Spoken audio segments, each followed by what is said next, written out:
Hello. आज का नया टॉपिक है प्रोबेबिलिटी। प्रोबेबिलिटी मीन्स प्रायिकता। अगर हिंदी में समझें तो कोई चीज़ होगी या नहीं होगी, उसके क्या चांसेस हैं। इसी को अगर नॉर्मली बोलें तो chance of happening of an event is called probability.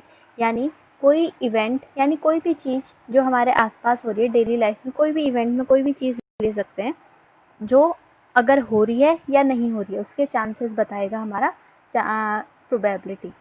अब मैं एक एग्जांपल ले लेती हूँ related to rain.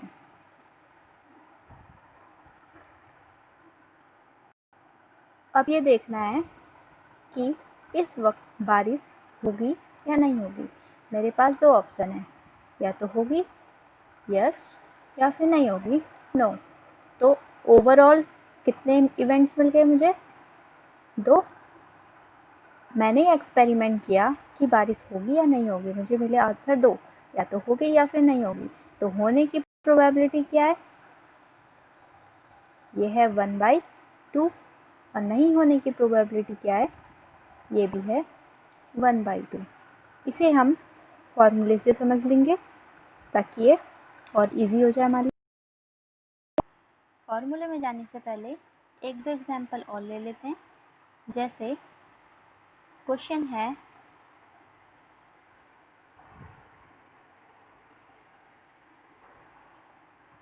Can a pig fly? Answer is no. तो जब हमारे पास एक ही आंसर है तो इसके क्वेश्चन क्या है, क्या पिग उड़ सकता है? तो इसके आंसर के चांसेस क्या हैं? हो सकता है? नहीं हो सकता। तो इसकी प्रोबेबिलिटी हो जाएगी हमारी 0, जो कि कभी नहीं है, क्योंकि इसके चांसेस क्या थे हमारे पास? 0% चांसेस थे। और इस टाइप का क्वेश्चन या इस टाइप का इवेंट जिसमें जो भी इवेंट है उसके होने की चांसेस बिल्कुल भी नहीं है, उसे बोल देते हैं इम्पॉसिबल इवेंट। और इम्पॉसिबल इवेंट पे हमेशा प्रोबेबिलिटी आएगी हमारी 0। नेक्स्ट एग्जाम्पल पे आते हैं। नेक्स्ट एग्जाम्पल है हमारा रिलेटेड टू, आप सभी ने लूडो खेला होगा, तो ये है रिलेटेड टू हमारा नेचुरल नंबर्स। मैंने लिया अपना event getting a natural number on rolling a die. मैंने एक डाइस फेंका, मुझे क्या क्या नंबर मिल सकते हैं? 1 2 3 4 5 6, 6 नंबर मिल सकते हैं। और ये 6 के 6 मेरे पास नेचुरल नंबर हैं। तो चाहे कुछ भी आए इनमें से, तो नेचुरल नंबर के चांसेस क्या क्या हैं? 100% है। कुछ भी आएगा तो हमेशा नेचुरल नंबर ही।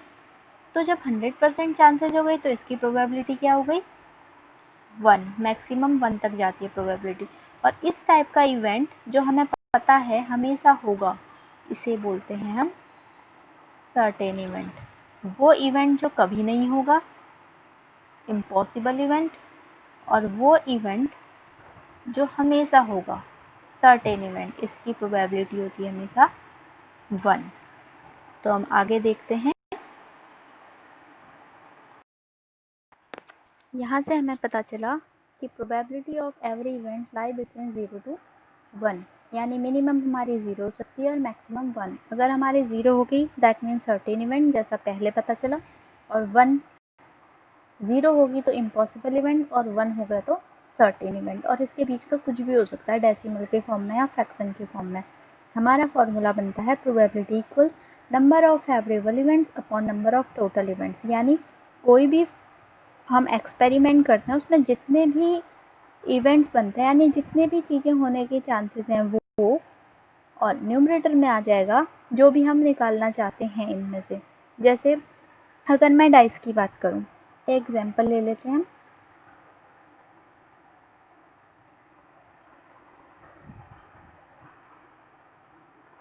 एग्जाम्पल ले लिया रिलेटेड टू डाइस। अब डाइस में क्या क्या नंबर्स आते हैं सबको पता है, 1 2 3 4 5 6 आते हैं। अब इसमें से तो ये तो हमारे नंबर ऑफ इवेंट्स हो गए, तो टोटल इवेंट्स कितने हो गए हमारे 6, और प्रोबेबिलिटी ऑफ गेटिंग 1 कितनी बार आ रहा है, only 1 time, 1 upon total number of event 6। Probability of getting 4 कितनी बार आ रहा है इसमें, एक बार, upon total number of event 6। इस हिसाब से सारे नंबर्स के आने की प्रोबेबिलिटी हमारी 1/6 हो जाएगी। लेकिन अगर मैं बोलती हूँ probability of getting an even number, तो इवन नंबर कितने हैं इसमें, एक है 2, एक है 4, एक है 6, तो टोटल नंबर कितने हो गए 3 upon total number of event 6, तो ये आ गया 1/2। Probability of getting multiple of 3 के मल्टीपल कितने हैं, एक 3 एक 6, तो टोटल नंबर 2 हो गए, अपॉन टोटल 6 हो गया, ये हो गया मेरा 1/3। ऐसे ही आगे बढ़ते हैं, एक दो एग्जाम्पल और कर लेते हैं। ये नेक्स्ट एग्जाम्पल है, this is related to our coin. जब हम कॉइन को फ्लिप करते हैं तो क्या होता है, या तो हमारे पास हेड आता है या फिर हमारे पास टेल आता है। तो टोटल इवेंट्स कितने हो गए हमारे पास, 2 इवेंट्स, आइदर हेड और टेल। तो डिनोमिनेटर के लिए तो हमें मिल गया 2, number of events 2। Probability of getting head कितनी बार आ रहा, एक बार उछालेंगे तो एक ही बार आएगा, and upon total number of events. Similarly probability of getting tail 1/2। अगर हम इसी कॉइन को 2 बार फ्लिप करें, यानी एक बार हेड आया एक बार टेल आया, उसके बाद दोबारा से फ्लिप किया तो हेड के बाद हेड भी आ सकता है, टेल भी आ सकता है, सिमिलरली टेल के बाद भी हेड भी आ सकता है और टेल के बाद टेल भी आ सकता है। तो हमारे पास 4 इवेंट्स हो गए। इसकी चांसेस थे 1/2, अभी हमने पढ़ा था। अगर हमने दोबारा किया तो क्या हो जाएगा, 1/4, 1/4, 1/4, 1/4, सबकी प्रोबेबिलिटी 1/4 हो गई।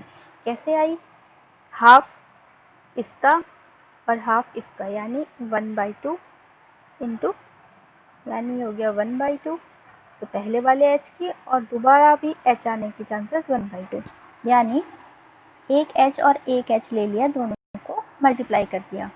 पहले एच के आने की चांसेस थे 1/2, और दोबारा भी या तो हेड आएगा तो टेल आएगा, तो दोनों के चांसेस 1/2, तो टोटल हो गया मेरे पास 1/4।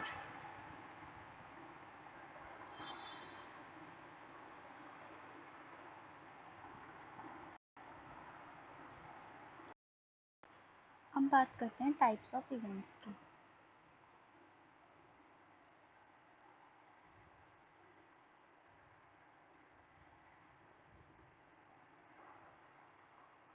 क्या क्या टाइप के इवेंट्स हमारे यूज में आएंगे related to this topic probability. First हम करते हैं रैंडम एक्सपेरिमेंट। रैंडम एक्सपेरिमेंट यानी जब भी कोई हम एक्सपेरिमेंट करते हैं, बहुत बार रिपीट करते हैं, लेकिन आउटकम हमेशा सेम नहीं होता है। वो आउटकम, जितने भी आउटकम आ सकते हैं, पॉसिबल आउटकम्स हैं, उनमें से कोई एक होगा, तो इस टाइप का एक्सपेरिमेंट रैंडम एक्सपेरिमेंट कहलाता है। Now second is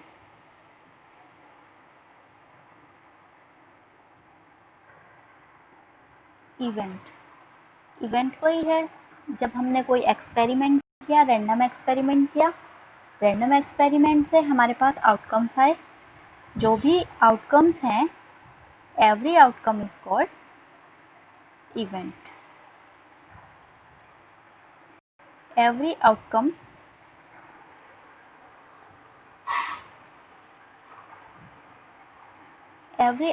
related to the random experiment is called event. इसी को इवेंट भी बोल सकते हैं, इसी को एलिमेंट्री इवेंट भी बोल सकते हैं। उसके बाद बात आती है हमारे सर्टेन इवेंट।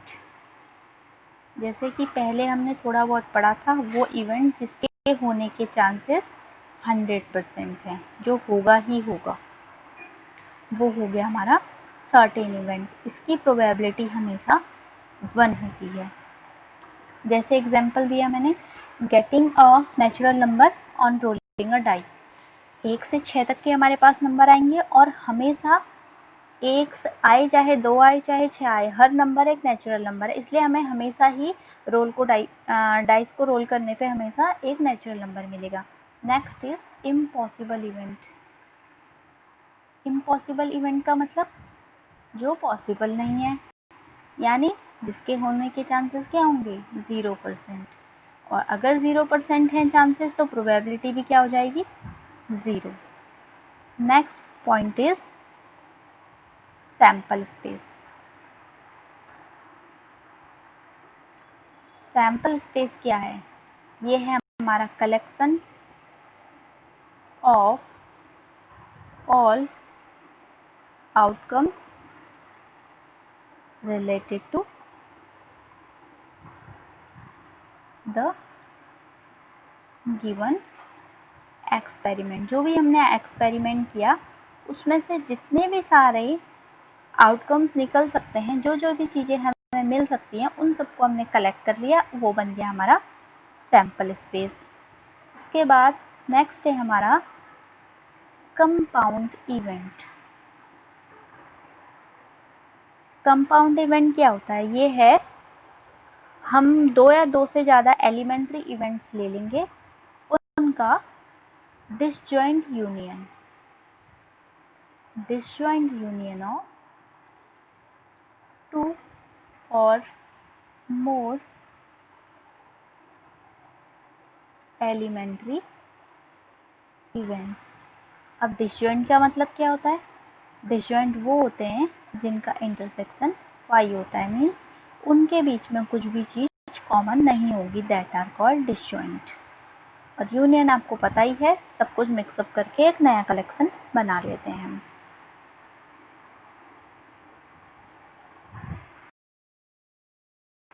अब आते हैं अपने नेक्स्ट पॉइंट पे। नेक्स्ट पॉइंट है इसी इवेंट्स के टाइप्स में mutually exclusive event.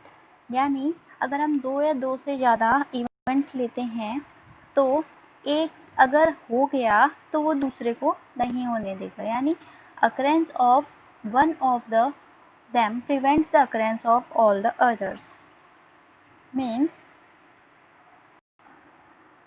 no one of them can occur simultaneously. एक साथ नहीं हो सकते।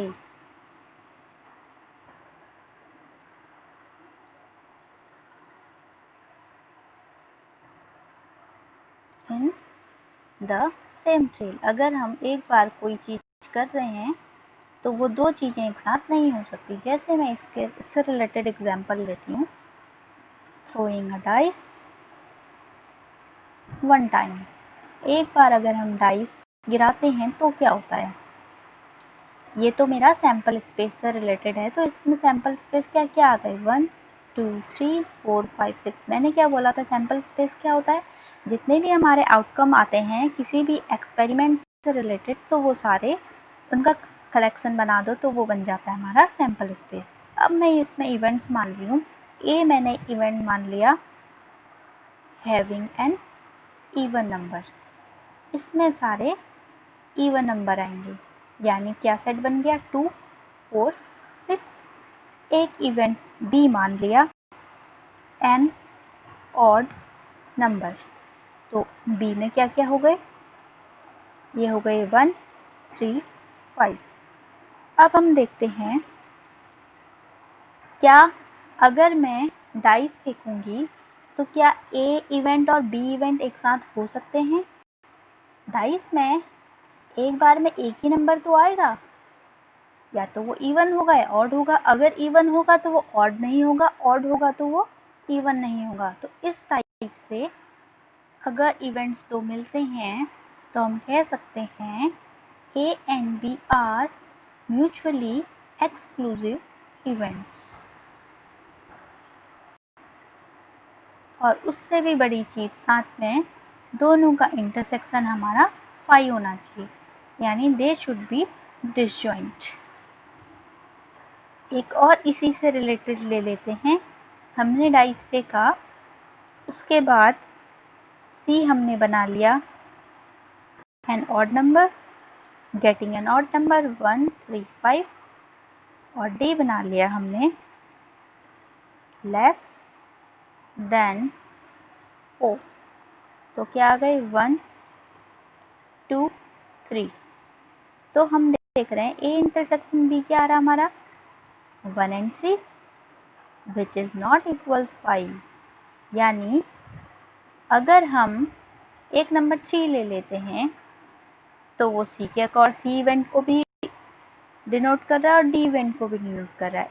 इस तरह से हम कह सकते हैं C and D are not mutually exclusive. ये तो आई थिंक अब आपको क्लियर हो गया होगा। अब हम चलते हैं अपने नेक्स्ट इवेंट पे।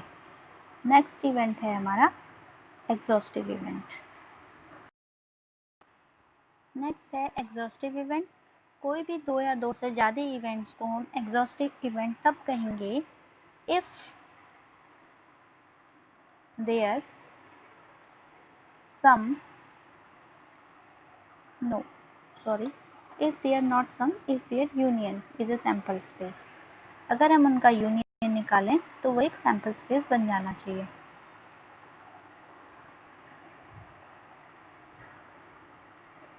इसमें कोई फर्क नहीं पड़ता आपका इंटरसेक्शन 5 हो या ना हो, मेन चीज है उन दोनों का यूनियन हमारा एस बनना चाहिए। इससे कोई फर्क नहीं पड़ता, हमारा यूनियन 5 होना चाहिए। अब इसको एक एग्जाम्पल के थ्रू अच्छे से समझ लेते हैं। सबसे पहले एक इवेंट और है, ब्रीफ में तो उसे बाद में पढ़ेंगे, अभी हल्का फुल्का पढ़ लेते हैं टाइप्स में क्या है ये है इंडिपेंडेंट इवेंट। नाम से ही पता चल रहा है इसको पूरी फ्रीडम मिली हुई है। यानी जैसे हमने म्यूचुअली एक्सक्लूसिव में पढ़ा था कि एक अगर हो जाए तो दूसरा पॉसिबल नहीं है, मतलब एक ही इवेंट हो सकता है एक बार में, दो एक बार में नहीं हो सकते एक ट्रेल के अंदर। तो इंडिपेंडेंट में इसका अपोजिट है occurrence of one does not affect the occurrence of other event। यानी अगर एक हो रहा है तो उससे फर्क नहीं पड़ता कि दूसरे पे कोई चेंजेस आएंगे। इसको समझने के लिए मैं एक साथ लिख रही हूँ। एक तो है म्यूचुअली एक्सक्लूसिव, जिन दोनों में थोड़ा सा कंफ्यूजन रहता, एक है इंडिपेंडेंट। ये दोनों इवेंट में थोड़ा सा कंफ्यूजन रहता है, इसलिए इन दोनों को लेके चलते हैं। म्यूचुअली एक्सक्लूसिव क्या होगा, जैसे हमने पढ़ा कांट अकर टुगेदर, एक साथ दो इवेंट कभी नहीं हो सकते। और इसकी खासियत है ये दोनों रिलेट नहीं करते हैं, not related to each other. और सबसे मेन पॉइंट है an event can't be independent and mutually exclusive at a time। एक बार में एक इवेंट के लिए हम ये नहीं बोल सकते कि वो इवेंट इंडिपेंडेंट भी है और म्यूचुअली एक्सक्लूसिव भी है। अब इन तीनों में रिलेशन देखते हैं। अब इस फिगर को समझते हैं। मैंने 2 वेन डायग्राम बनाए हैं। इसमें एक यूनिवर्सल सेट है, इसके अंदर यूनिवर्सल स्पेस है, इसके अंदर मैंने 2 सेट बना रखे हैं, ए और बी। यहाँ पर ओवरलैपिंग हो रही है, यानी ए और बी का इंटरसेक्शन कुछ आ रहा है जो कि फाई नहीं है। फाई नहीं है तो ये म्यूचुअली एक्सक्लूसिव नहीं होगा। आगे से लिख देते हैं नॉट म्यूचुअली एक्सक्लूसिव। जबकि यहाँ ए और बी का इंटरसेक्शन क्या आ रहा है, फाई आ रहा है, तो ये क्या होंगे, म्यूचुअली एक्सक्लूसिव। इसका मतलब अगर हम ए इवेंट को देख रहे हैं तो ए ही मिलेगा और बी पे हैं तो बी ही मिलेगा। यहाँ क्या है, ए को देख रहे हैं तो बी भी मिल सकता है और बी को देख रहे हैं तो ए भी मिल सकता है, अगर बीच पे रहे तो। ठीक है, तो ये तो बात हो गई म्यूचुअली एक्सक्लूसिव है या नहीं है। अब बात आती है एग्जॉस्टिव। यहाँ पर मैंने 3-4 फिगर्स बना रखे हैं, इनसे कुछ समझने की कोशिश करते हैं। पहली चीज़ है, पहला फिगर ये है, इसमें देखते हैं इन दोनों का इंटरसेक्शन क्या आ रहा है। इंटरसेक्शन तो फाई है, इसका मतलब ये म्यूचुअली एक्सक्लूसिव हैं। उसके बाद हम यूनियन की बात करते हैं। यूनियन क्या हमारा एस आ रहा है, नहीं आ रहा है, यानी ये एग्जॉस्टिव इवेंट्स नहीं है। ये जो एरिया है ये हमें नहीं चाहिए।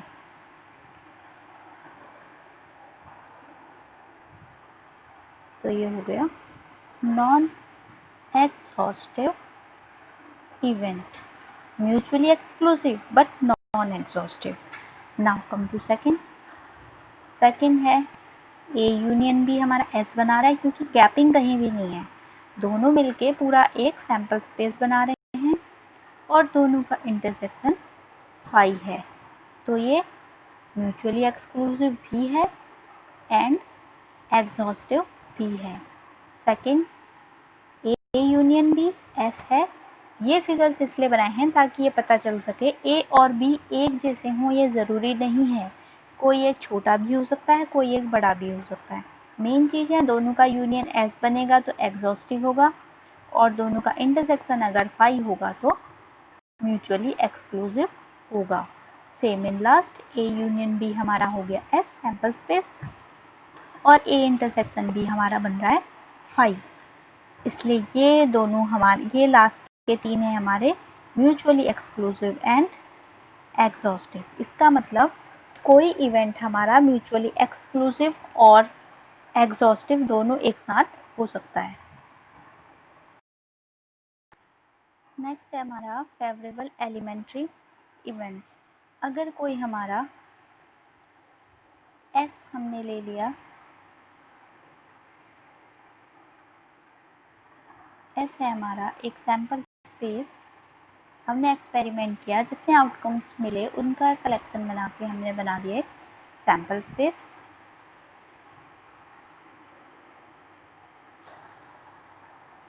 और ए कोई इवेंट है जो इससे रिलेटेड है, इन्हीं के कोई इवेंट्स में से एक इवेंट्स हमने ले लिया, तो जितने भी इवेंट्स इससे रिलेटेड हैं वो कहलाएंगे हमारे favourable elementary events. For example मैं ले लेती हूँ यहाँ पर डाइस का ही ले लेती हूँ, सबसे इजी वही है।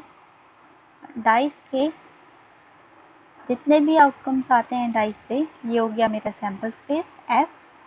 ए मैंने मान लिया गेटिंग एन ऑड नंबर,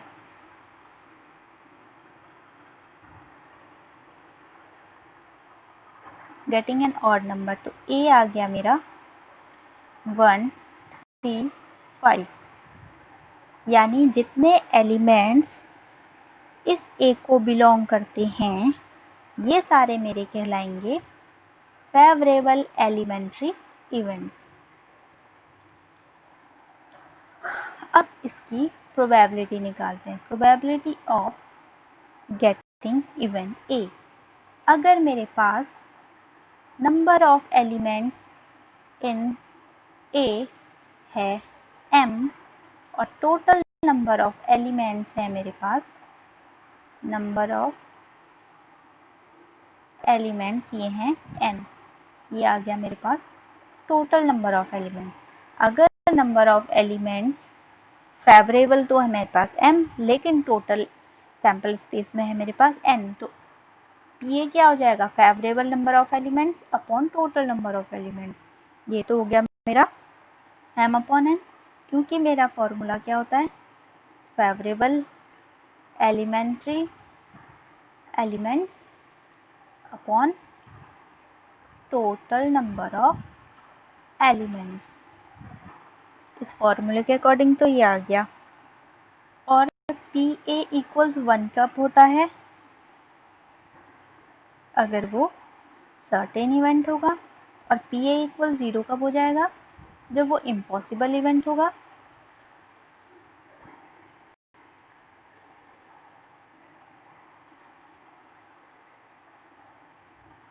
होने की या A के नहीं होने की, दोनों को मिला के हमेशा 1 बनता है।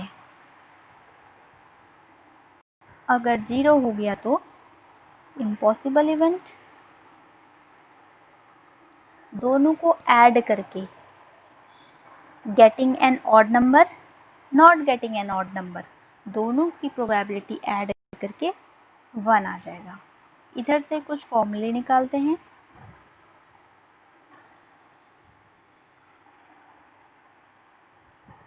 PA upon PA dash plus 1 equals, मैंने सबको PA डैश से डिवाइड कर दिया, तो ये मेरे पास आया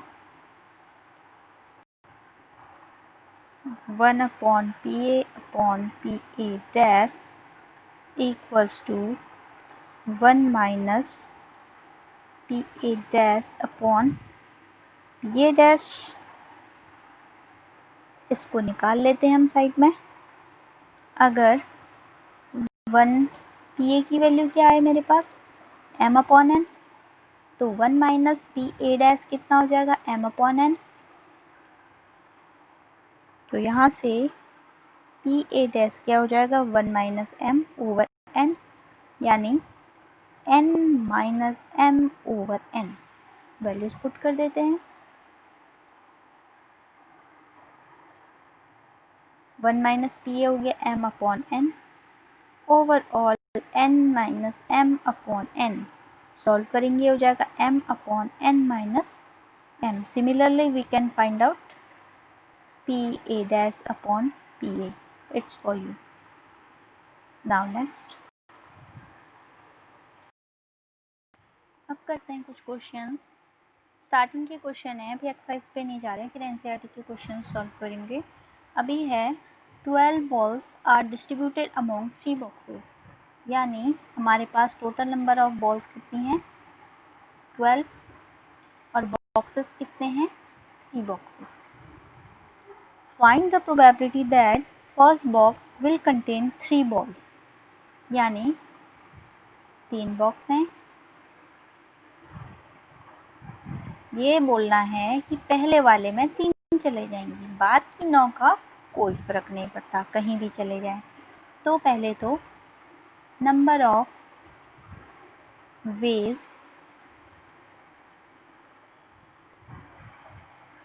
of getting 12 balls into 3 boxes क्या आ जाएगा, 3 टू द पावर 12। हर बॉक्स में 12 जा सकती है, नहीं, हर बॉल 3 बॉक्सेस में जा सकती है।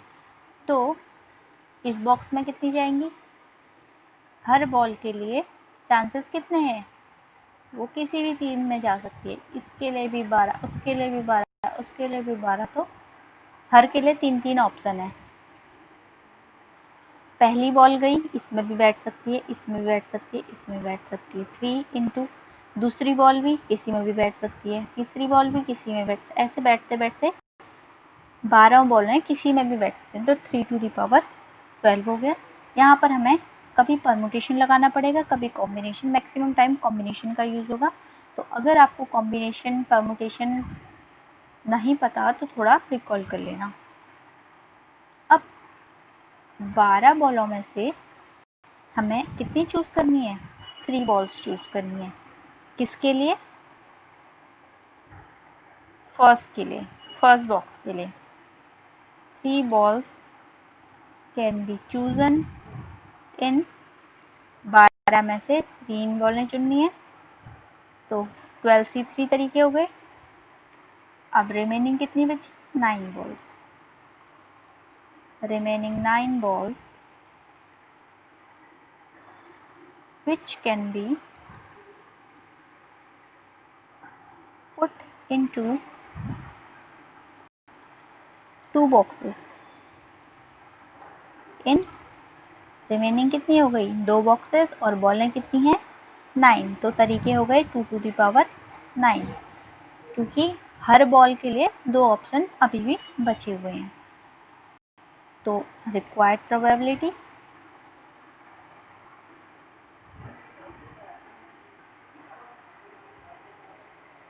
क्या करेंगे? 12C3 इंटू एक बॉक्स के लिए तो हो गया, बचे 2 बॉक्सों के लिए, यानी 12 बॉल्स का तो ये हो गया, 3 बॉल्स का ये, और बची 9 बॉल्स के लिए 2 to the power 9 overall upon total number of ways कितने थे? 3 to the power 12। Solve this. Now next question.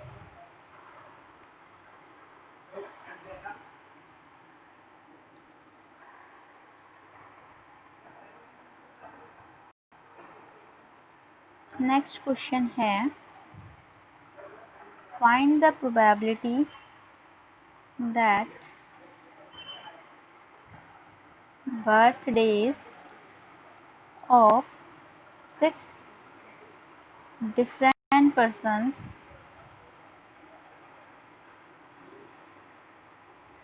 will fall in exactly 2 calendar months। मतलब ये 6 लोग हैं हमारे पास अलग अलग, उन सबका कैलेंडर के फिक्स 2 महीनों में ही सबका बर्थडे आना चाहिए। तो पहले हम टोटल वेज निकाल लेते हैं।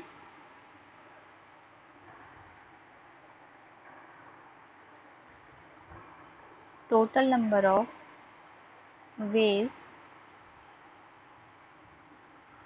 in which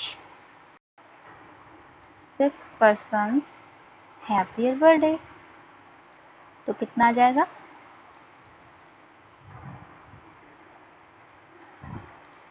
ये आ जाएगा मेरे पास 12 टू दी पावर 6, क्योंकि हर बंदे के पास 12 महीने हैं, किसी में भी आ सकता है। तो 12 into 12 into up to 6 time, तो 12 टू दी पावर 6 हो गया। अब 12 में से हमें कितने महीने चुनने हैं? सिर्फ 2। Out of 12 month 2 months can be chosen in 12C 2 ways। 12 में से 2 चुनने हैं। फिर उन 2 को चुनने के तरीके, number of veg when birthday of 6 persons lie in these 2 months। जो हमने अभी ऊपर चूज किए उन्हीं महीनों में पड़े, यानी P1 P2 P3 P4 P5 P6 6 बंदे हैं।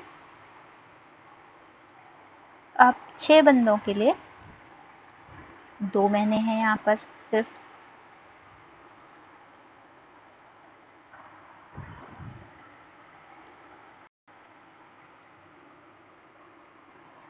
हाँ, 6 लोगों के लिए 2 महीने हैं, तो ये इसके पास भी 2 ऑप्शन है, फिर इसके लिए भी, ऐसे सबके लिए 2-2 ऑप्शन है। तो 2 into 2 into 2 into 2 into 2 into 2, ये हो गया 2 टू दी पावर 6। लेकिन हमें थोड़ी ना पता है, ये सारे अलग अलग ही चुन रहे हैं, क्या पता सबको यही वाला पसंद आ जाए, क्या पता सबको यही पसंद आ जाए। तो कितने चांसेस हो गए, सबको एक ही मंथ पसंद आने के 2 चांसेस, या तो इस मंथ को चूज करेंगे या फिर इस मंथ को। तो हमारे फेवरेबल वेज हो गए 2 टू दी पावर 6 माइनस 2। ये तो वो महीने हैं, ये तो तब है जब सबने मिल के 2 चुने हैं, लेकिन ये वो तरीके हैं जब सबने मिल के 1 चुना, दूसरे को नहीं पता इसका बर्थडे इसी महीने आ रहा है, वो कह रहा है मेरा भी इसी महीने, वो कह रहा है मेरा भी इसी महीने, सबने यही महीना चुन लिया। तो हमारी कंडीशन क्या थी, हमें 2 महीने वाला चाहिए, लेकिन इन्होंने मिलके क्या बना दिया, 1 महीने वाला, तो वो साइड किया। हो सकता है वो दूसरा महीना चूज कर लें सब मिलके, तो वाला भी हटा दिया। तो ये हो गया 2 टू दी पावर 6 माइनस 2। तो अब निकालते हैं रिक्वायर्ड प्रोबेबिलिटी। ये आ जाएगी मेरी फेवरेबल वेज। पहले तो हमें क्या चूज किए थे, महीने, और महीने में लोगों को फिर डिस्ट्रीब्यूट किया था, overall upon 12 to the power 6। We have to solve this. Next question है, in how many ways can 3 girls and 9 boys, number of girls 3 and number of boys 9। पहली चीज तो ये बताई हमें। उसके अलावा बोल रहा है 3 girls and 9 boys be seated in 2 vans. Van हमारे पास 2 हैं, each numbered 7 numbers, each having seats 3 in the front and 4 in the back.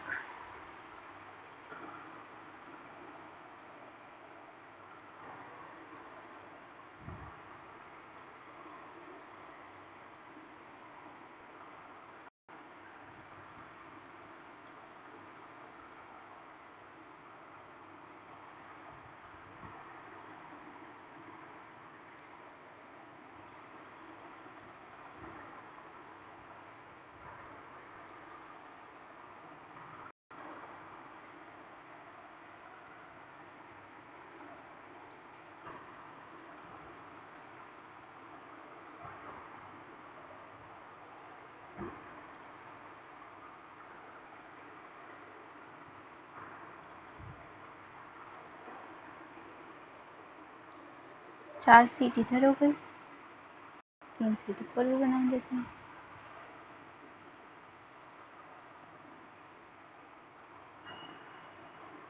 ये हो गई 3 सीट। सिमिलरली है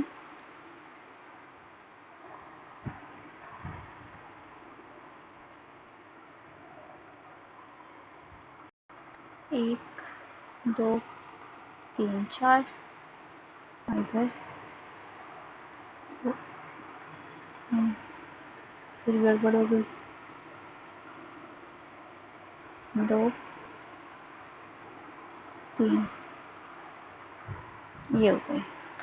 तो ये 2 वैन्स हैं, इसमें हमारे पास 3 आगे और 4 पीछे सीट्स हैं। How many seating arrangements are possible if 3 girls should sit together in a back row on adjacent seats। मतलब हमें सीटिंग अरेंजमेंट्स के तरीके बताने हैं, कितने तरीकों से सीटिंग अरेंजमेंट हो सकता है अगर लड़कियां सिर्फ पीछे बैठेंगी। ये एरिया है गर्ल्स का, बॉयज भी बैठ सकते हैं रिमेनिंग एरिया पे, but first for girls.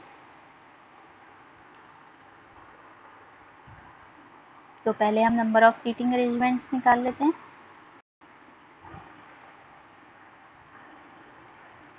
SE SITING seating arrangement.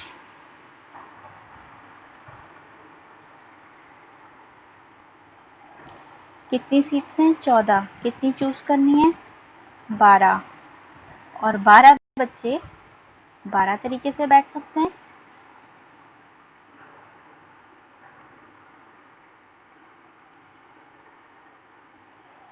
ये तो सिर्फ सिटिंग ऑप्शंस हो गए। ये अभी इसलिए हैं क्योंकि 12 लोग 12 तरीकों से बैठ सकते हैं। अब उसने कंडीशन रखी है कि 3 girls can choose adjacent seats in back row in 2। अब 3 girls can choose adjacent seats, नहीं, पीछे एडजेसेंट सीट कैसे चूज करेंगे? या तो ये 3 या फिर ये 3, उसके अलावा कोई ऑप्शन ही नहीं है। तो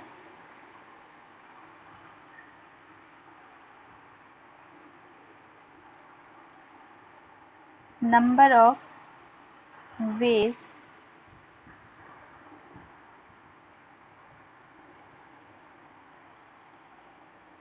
in which 3 girls can sit in back row of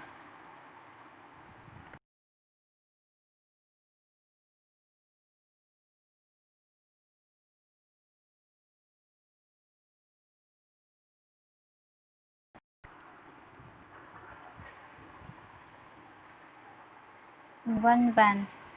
क्या हो जाएगा? 2 तरीके हैं और लड़कियां 3 हैं तो कोई भी आगे पीछे करके बैठ सकती है, तो factorial 3। Now for 2 vans, because we have 2 vans, ये हो जाएगा 2 इंटू 2 इंटू फैक्टोरियल 3, यानी 4 इंटू फैक्टोरियल 3। ये तो हो गया गर्ल्स का। Now for boys, number of ways in which boys can sit equals, कितने एरिया बचे हैं? 11। कितने लड़के हैं? 9। और 9 लड़के 9 तरीकों से बैठ सकते हैं क्योंकि इनके लिए कोई कंडीशन है ही नहीं। तो रिक्वायर्ड प्रोबेबिलिटी क्या हो जाएगी हमारे पास?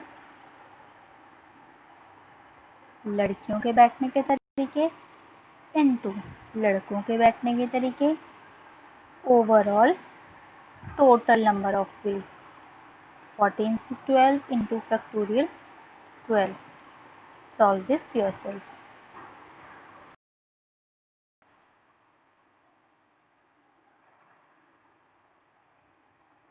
ये क्वेश्चन आपने प्रोबेब परमुटेशन कॉम्बिनेशन में भी किए हुए होंगे पहले से। तो क्वेश्चन ये है, एक वर्ड दे रखा है आपको अट्रैक्शन। इस वर्ड के लिए आपको बताने हैं find the probability when all t are together, and second, no 2 t is together। कोई भी t एक साथ नहीं है और जहाँ पर सारे एक साथ हैं। दोनों के लिए प्रोबेबिलिटी निकालनी है। पहले तो हम निकाल लेते हैं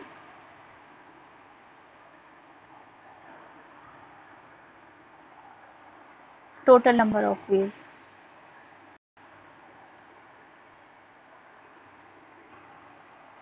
जिनके थ्रू ये वर्ड्स टोटल बन सकते हैं। तो ये कितने हैं हमारे पास? 10 है, तो फैक्टोरियल 10। ये हमने परमुटेशन में पढ़ा है, जितने भी नंबर्स होते हैं अपॉन जितनों का रिपीटेशन चल रहा है उनसे डिवाइड कर देते हैं।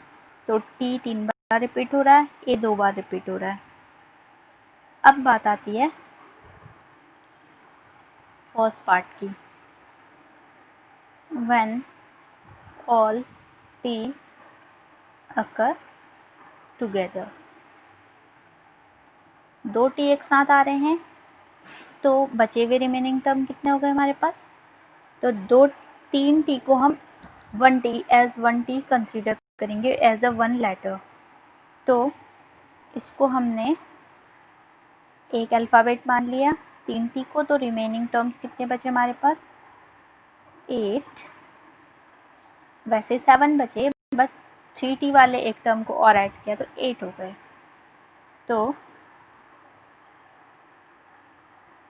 इसके अकॉर्डिंग नंबर ऑफ वेज, इसके आगे लिख देते हैं फेवरेबल नंबर ऑफ वेज।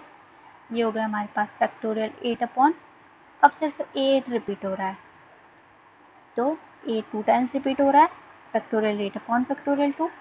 यहाँ से आ गया मेरे पास required probability equals to favourable number of ways upon total number of ways. Solve करोगे तो क्या हो जाएगा?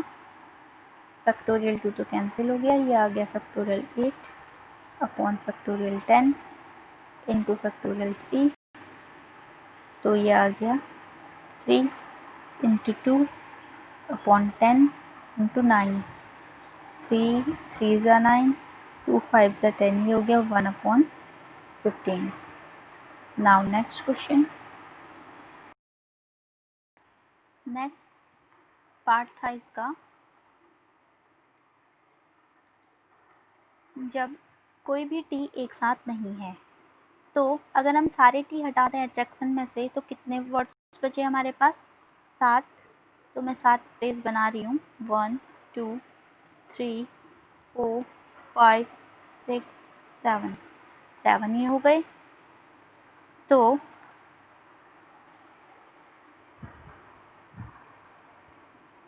सीधे मैं फेवरेबल नंबर ऑफ वेज निकालूंगी क्योंकि टोटल तो मैंने ऑलरेडी निकाल रखे हैं, दोनों के लिए सेम ही रहेंगे। तो जो 7 टर्म है उनके लिए तो फैक्टोरियल 7 अपॉन फैक्टोरियल 2। अब बात करते हैं टी की। टी के लिए कौन कौन सा स्पेस बचा? 1 2 3 4 5 6 7 8, 8 तरीके हैं हमारे पास जहाँ हम यूज़ कर सकते हैं 8C3।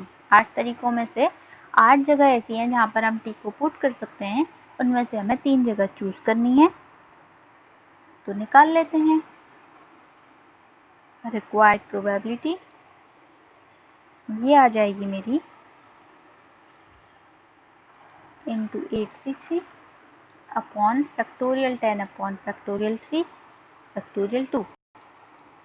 फैक्टोरियल फिर से कैंसिल, ये हो गया factorial 7 upon factorial 10 into factorial 8 upon factorial 5 factorial 3 into factorial 3।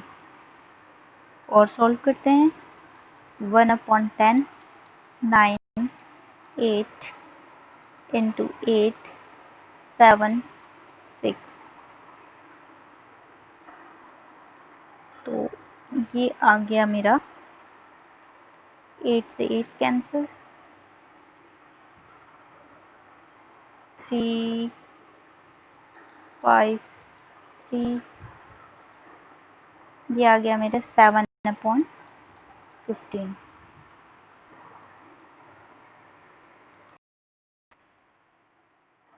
अब नेक्स्ट वर्ड है हमारे पास मिसिसिपी। इससे रिलेटेड क्वेश्चन ये है कि what is the probability that for all S come consecutively in the word Mississippi, यानी सारे एस साथ आने चाहिए।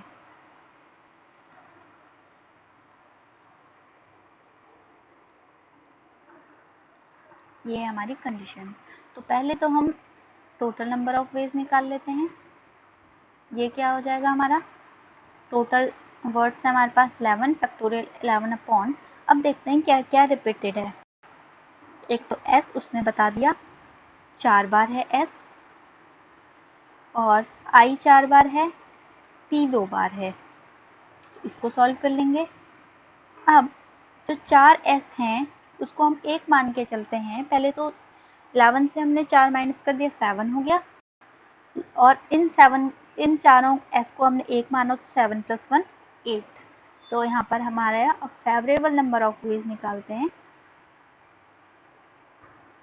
तो पहले तो फैक्टोरियल 7 8 आ गया था, फैक्टोरियल 8 अपॉन एक 4 हट जाएगा, बाकी i भी रिपीटेड है और p भी रिपीटेड है।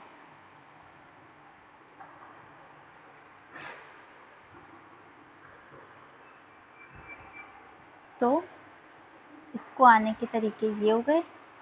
तो अब रिक्वायर्ड प्रोबेबिलिटी क्या आ जाएगी, factorial 8 upon factorial 4 factorial 2 upon factorial 11 upon factorial 4 factorial 4 factorial 2। ये तो कैंसिल हो गए। ये आ गया factorial 8 upon factorial 11 into factorial 4। Solve करोगे आप, आ जाएगा 4 अपॉन 165। ये तो था बेसिक रिलेटेड टू प्रोबेबिलिटी। आगे हम करेंगे addition theorem, multiplication theorem and conditional probability.